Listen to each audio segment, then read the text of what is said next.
Welcome to the In Love with PMDD podcast. I am your host, Rose, your PMDD Relationship Expert.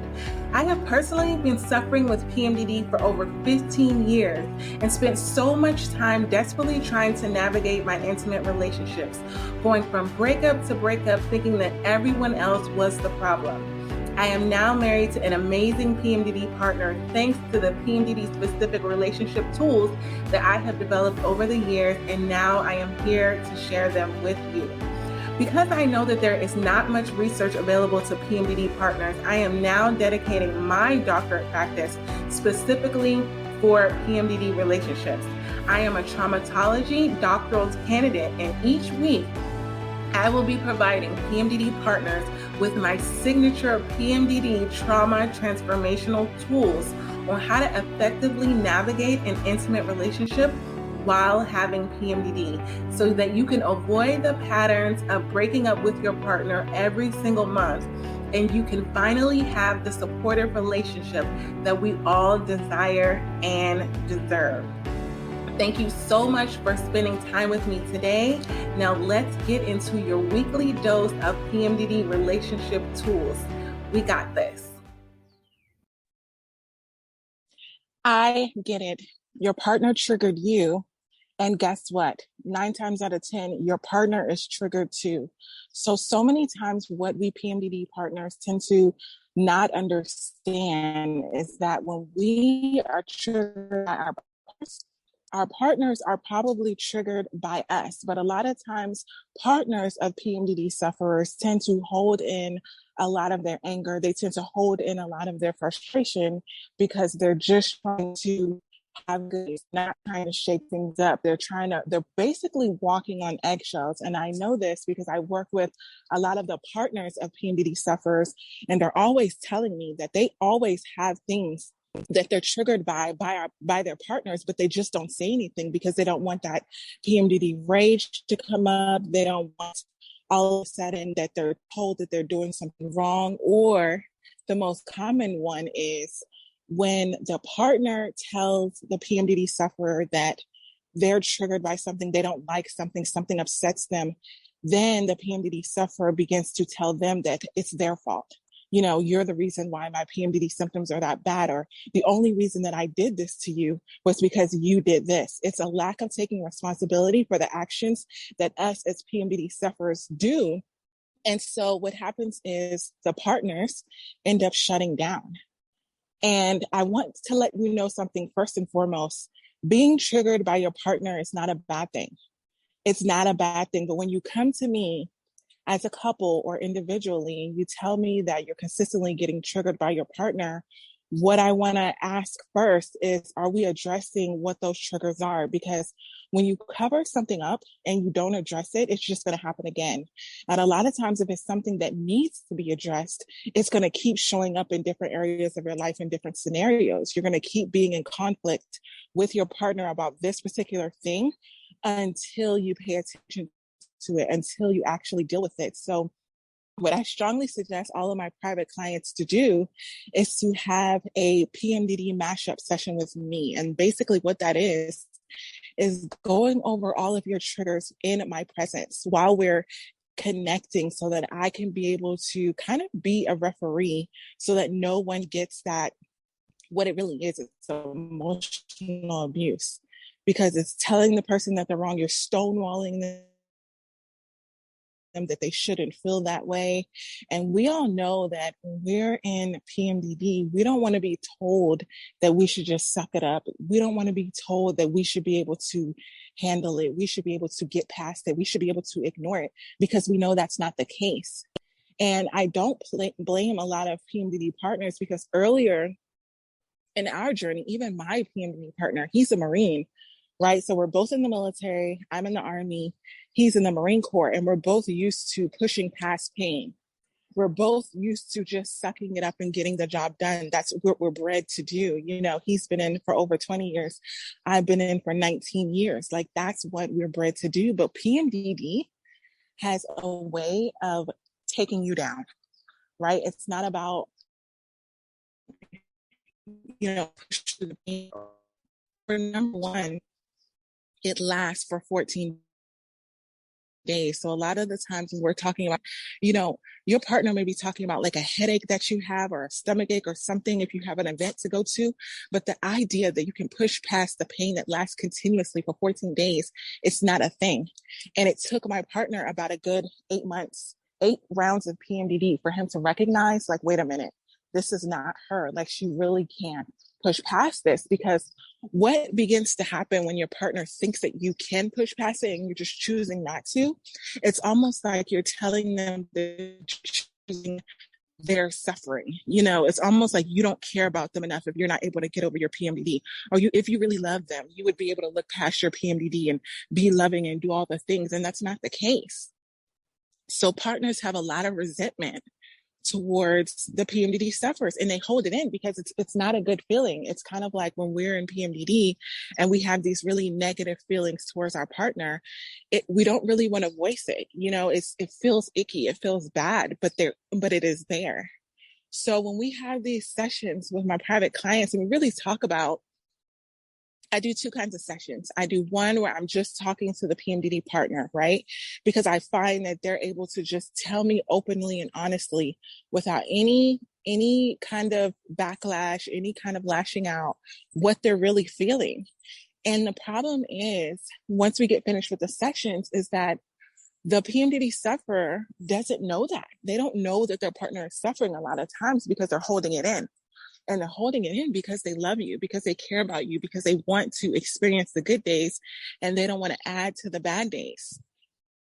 But I just want to let you know that as much as you are triggered by your partner when you're in PMDD, they're triggered by you too. And they're holding it in. And it's not good to do that over a long period of time without them being able to get some form of release, because not a lot of these PMDD partners have friends that they can talk to. Even the PMDD sufferers, when I talk to them one-on-one and they're talking about how they're feeling about their partner, it's not something that they want to tell their family and friends, because then their family and friends probably won't like your partner anymore, because if they hear that ugly side how you see them when you're in PMDD, those intrusive thoughts, those things that aren't true, if they hear that, they're going to think you're in a bad relationship. They're going to tell you to break up with them. They're going to tell you to just end it. But a lot of times we know when we're in PMDD and we're having those intrusive thoughts, we know that they're not true a lot of times, but we can't necessarily stop them, right? Like, it's like you're looking at something, you're like, this isn't true, but the feeling that you have about those intrusive thoughts, it feels so real in the moment. It feels like you really hate your partner. It feels like you really don't want to be touched by your partner. It feels like your partner isn't attracted to you. It feels like your partner doesn't like you. All of these feelings are very, very real. But yet, who do you talk to? Who do you tell that to without them getting some kind of perception about your partner that's not necessarily true? So you hold it in. So what's happening a lot of times is when you're both triggered by each other, it's because you're both holding in all of the things that are triggering you. You are triggered by your partner because your partner is holding in things and you can feel that, and you're holding in things and you can feel that. And it's like a bubble waiting to burst. And so what I suggest, I have my 2-month private PMDD relationship coaching called Breakup Proof for Your PMDD Relationship. And during this time, during our weekly sessions, because there's 8 sessions once a week, and I'm giving you tools specifically for your relationship, for things that you're specifically going through. And during that time, we're getting it out. We're getting out how we're feeling. All the real, the raw, the things that you're probably scared to say, but we're saying it in a safe space to where you don't end up arguing about it. That's the best thing. So the thing is, you need to get the feelings out. You need to get the intrusive thoughts out. And sometimes when you get the intrusive thoughts out in my presence and you hear what your partner has to say in response, you recognize a lot of those fears that you have are not really true. And a lot of times we don't get past those intrusive thoughts. We tend to have the same ones every month. And it's because we have that same belief system, because all we have to do is hold on to one of those intrusive thoughts and believe it, and it's stuck in our system. And so every month when we go through PMDD, it comes back up. So everyone has a different narrative that they tell themselves during PMDD that tends to come up. So not everybody has the same kind of intrusive thoughts, but they do have the same pattern of them coming up. So some of my clients get really insecure and really clingy because they feel like their partner is going to leave them. They feel like their partner has had enough. They feel like they're on their last straw. But when you actually talk to the partner, they're fine giving the effort. They're okay with it. They're not complaining about it at all. It's just your perception in your mind that you're thinking you're a burden, because you know how hard PMDD is. We all know how hard PMDD is. And sometimes when we get into those intrusive thoughts, when we're deep in PMDD, we think they don't really want to have to deal with this. My partner doesn't want to have to deal with this. They would rather be with someone who doesn't have PMDD. But guess what? Your partner does want to be with you.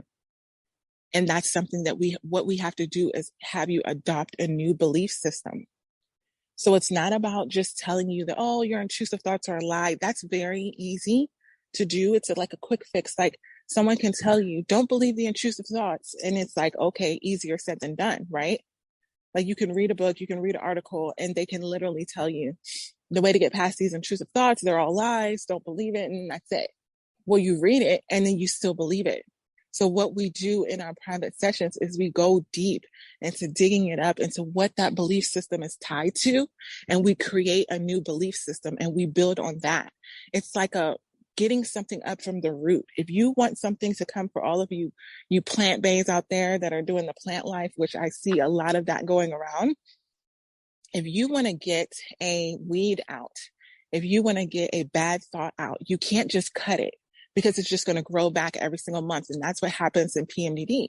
You know, your partner says, oh, I don't mean that. Or they say, oh, that's an intrusive thought. But guess what? It comes right back up every month because it grows again. So until we go into that belief system and give you a new belief on what your partner really thinks, on what your relationship is really going through, then that's going to continue to grow, and it's going to get frustrating. And it's going to get old really quickly if you're continuously dealing with the same thing over and over. You get exhausted. Because it's like, man, I can't keep doing this every single month, because there's no pot of gold at the end of the rainbow. PMDD is not a 1 month thing, not a 2 month thing. This is creating a lifestyle. So what we do in these 2 months is we build the foundation of a better lifestyle. So if that's something that you and your partner are interested in, I work with the couple, both individuals, or I work one-on-one with the PMDD partner or the PMDD sufferer. And all I need is one person, honestly, that's willing to take the tools, implement them, because like I tell a lot of my clients, if one person changes, you both change. And you both change for the better, because it's not about you telling your partner what you need to do. So many times when we have PMDD, we're like, you need to do this, you need to do that, you need to. The best way to get my partner to do anything is not to tell him, this is what you need to do, and complain about what he's doing wrong. He's going to get defensive.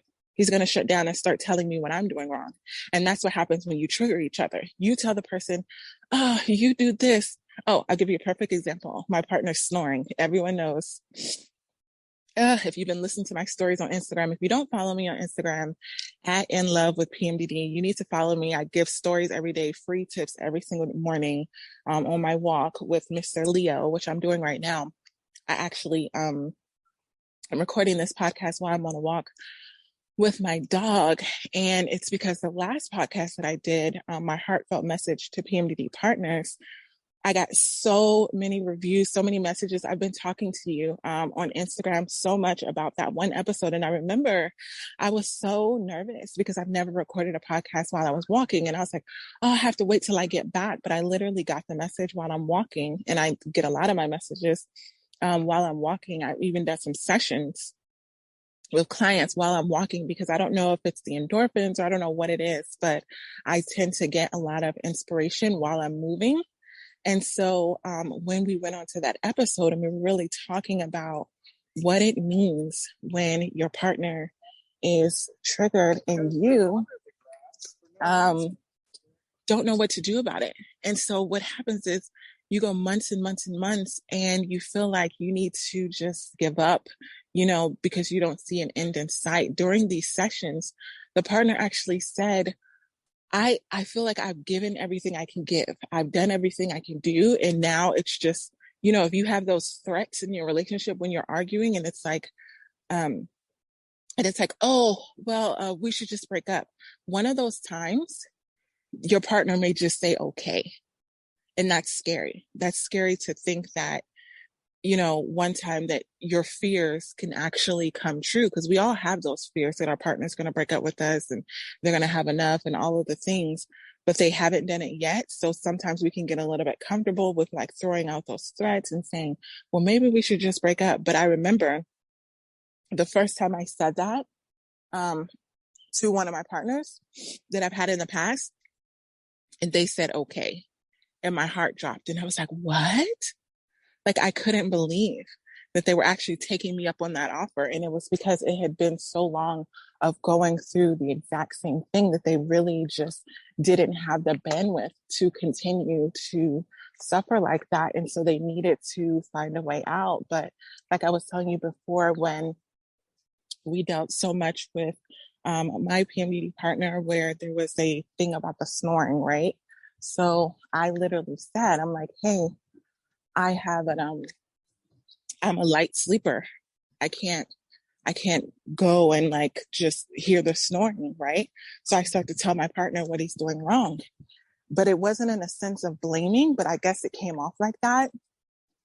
And I was just like, I can't, deal with this. Like, I can't sleep with the snoring. And so his immediate thing was, well, you snore too. And then it was like your partner has like a big bag of things that you do that they haven't been talking about. And as soon as you address one thing that they're doing, or as soon as you tell them one thing that they're doing wrong, or they should do better, or what they need to do, they kind of go in that bag and throw it back at you. Well, you're doing this and you're doing this and you need to take responsibility for this. And what that is that nobody wants to feel like they're wrong at all. When you love someone, when you care about someone, you never want to hear your partner tell you that you're doing something wrong, because you feel like a failure and it's a bad place to be. But it's less painful if you feel like you're both messed up. Like, we're both in this, we're both not getting it right. So that's what happens a lot of times, is the partner will say, well, I'm triggering you because I did this, or, well, you're doing this. And so a lot of times what they'll say to you are things that you haven't even heard, things that they haven't even told you. Right? So if we go through these sessions and weekly, we're getting it out and we're ending it in a loving way. That's so important, because how many times have you told something to your PMDD partner while you're on PMDD, and you've told them what you didn't like, you told them all these things, and the next thing you know, your day is ruined.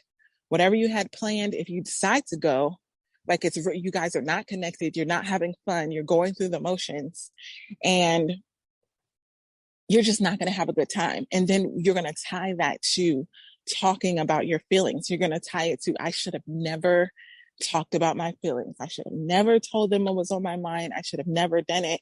And it's not that you should have never done it. You just should have done it a different way. So the goal is not to hold everything in. The goal is not to suck everything up. The goal is not to just, get over it. Don't think to yourself, I'm being too sensitive, I'm taking it too personally. No, all of your feelings are valid. When we go through these sessions, all of your feelings are valid. I'm not here to tell you, hey, you as the PMDD sufferer, you shouldn't do this, you shouldn't feel this way. And I'm not here to tell the partner that they shouldn't feel a certain way, because I don't want anyone telling me not to feel a certain way, not to think a certain way. And I know none of my clients do either. That's not the goal. The goal is to get it out, right? Without the name calling, without the blaming, without the shaming, more so talking about your feelings and how it impacts you. Right? So what I did with the snoring with my partner, I figured out that the way I was saying it was like, you're snoring like it's your fault, right? And he wanted to, make it even. So we both have something at fault. And I said, you know what? I have a problem sleeping. I feel like I can't sleep with your snoring. It's not on you, it's on me. Like, that's something I have to fix. So then there's more compassion there. It's like, oh, your partner is going to be willing to help you if they think that they're not the blame of everything that you're going through. Same thing with PMDD. If you tell your partner, you're in PMDD, and you're constantly saying, and you're making it worse because of this, because of my misophonia, I have a sensitivity to noise, so I can't deal with you slamming the drawers, or I can't sleep and I can't deal with you doing this. Like, if you take your symptoms and tie them to your PMDD partner, they're going to feel the weight of the world on their shoulders, and as if PMDD is all of their fault, which, let's be honest, it's not. Right? Let's be honest. Your PMDD is not your partner's fault. They're the closest person to you. So granted, there may be things that they can do to help support you, but it's not their fault. And it's not their responsibility to fix your PMDD. Just because your partner decided to be in a relationship with you doesn't mean that it's their responsibility to cure you of PMDD, to make you have beautiful, blissful days while you're in PMDD. That's unrealistic. You can barely have beautiful, blissful days in PMDD by yourself. So don't put that expectation on your partner. If you want support from them, let them know that you're struggling, but don't do it at the cost of their feelings and putting that weight on them like they're the problem. They're not the problem. They may not have the tools. And that's why I work so hard with PMDD partners, is because I'm giving them the tools that they want to have. They wish that they had these tools, because if they did, they would use them. And I want you to know that. I want you to know, if your partner had the right things to do, I know that they love you. I know that they care about you. I know that they would use them. The problem is when they don't have them and they're spinning their wheels and they're just doing like things and they're like, oh, I don't know what to do. So I'm just going to keep trying a whole bunch of things. When you try a whole bunch of things and you fail at it, not by your fault, but you just happen to be in PMDD, like the PMDD sufferer gets very frustrated, because it's like, why would you think to do that? Like, why are you doing? Then you're like chastising them. You're like blaming them for doing something that they're trying to do right, but it just didn't help you. So you're going to continuously get annoyed until your partner begins to implement the right tools, and then you don't have to worry about it. So if you are interested in my 2-month exclusive, first time I'm doing this. So I don't know if you see my flyers on Instagram, but I'm only opening up 10 spots. 1 has been taken already. So I have 9 more. Once those are filled, I'm going to be closing that off, and I'm not going to be doing it anymore for a while, because it takes a lot of time and effort and one-on-one. My private clients do have access to me during that 2-month time frame. So I have to make sure that I give them the time that they deserve in order to get the results that they want, which is months and months and months of PMDD without the breakups, without the stress, having the right tools, implementing them. And what begins to happen is you get momentum.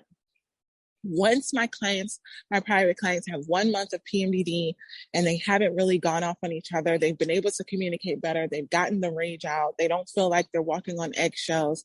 Once they have that 1 month, it's like rinse and repeat. You're just doing it again and again. So if you want to apply, go to the link in my bio or go to www.inlovewithpmdd.com so you can grab one of those spots before they're taken. And then also I have my ebook, which is now on sale. I made it very affordable. It's only $19.99, and it's 10 ways to manage your PMDD rage in your relationship. So if you want that, go to my website, go under PMDD tools and go grab it. You'll download it as soon as you buy it. You can download it, and it's an ebook that I wrote from years and years of working with PMDD partners and giving you 10 tools. So it's kind of like how one of our private sessions will be. Go take a look at that. I hope that it helps you. But remember, the key to not being triggered with your PMDD partner is to getting it out, but getting it out in a safe place. So if you're ready to do that, go to the link in my bio, go to my website, and make sure that you're getting one of those spots so that we can start working on your specific PMDD relationship. You got this. I hope these PMDD trauma transformational tools help you and your partner. I am so excited to announce that I am opening up 10 spots for my exclusive 2-month private PMDD coaching called Breakup Proof Your PMDD Relationships. Within these 2 months, I will be working with you one-on-one to give you customized strategies for your specific relationship to ensure that you and your PMDD partner stop the monthly breakups and stress so that you can have the supportive relationship that you desire and deserve. I am only opening up 10 spots, so go to my website, www.inlovewithpmdd.com, and grab your spot now. It's time to start actively working on your PMDD relationship. Remember, love is not just a feeling, it's an action. And I know that if you're listening to this podcast, you're ready to take that action. And I know that your PMDD is worth not only saving, but working on, so you can finally have the peaceful and supportive relationship that you desire and deserve. For everything that as PMDD partners go through, we should not have to do this alone. If you found this podcast helpful, please comment and leave me a 5-star written review to help other PMDD partners find our show with these tools and support. This is how you can help support this show and other PMDD partners. Until next time, remember, we can have the relationship that we desire and deserve while having PMDD. We got this.